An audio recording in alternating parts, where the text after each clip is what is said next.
Akala ko may ibig sabihin ang pag-like mo sa status ko sa Facebook. Nagre-reply ka rin sa Twitter.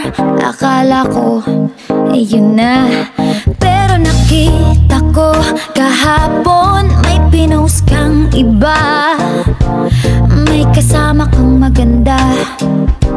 Ang sabi mo sa akin, kaibigan mo lang siya. Ang hirap palang maging D-A-N-G-A. Ang hirap palang maging D-A-N-G-A. Pinapaasa mo lang ako kasi alam mo na crush kita. Oo, na crush kita. Pambihira o nung dati pa. May patanong-tanong ka pa kung sino yung nasa Facebook status ko. Hoy! Tungkol yun sa'yo. Yung sana ako na lang ang girlfriend mo.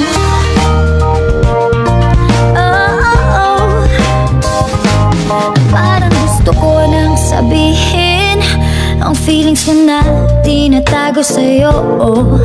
Para na akong pulis maka-stalker sa profile mo. Ano ba? Pero nang makita ko kahapon post mong may kasama ka, ang mundo ko'y nag-iba. Pakiramdam ko, boy, chicks mo siya. Ang hirap palang maging D-A-N-G-A. Ang hirap palang maging D-A-N-G-A.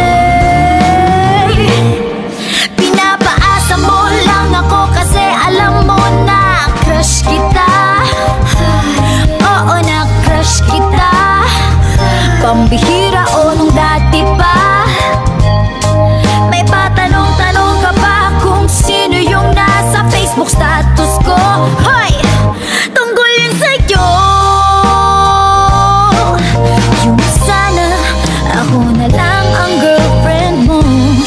Iniisip ko tuloy, napaaga ba paghihinala kung sa'kin may gusto ka.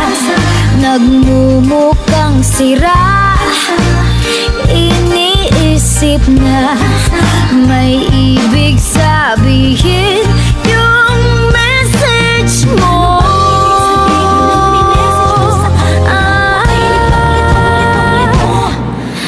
Ang hirap palang maging D-A-N-G-A. Ay, ang hirap palang maging D-A-N-G-A.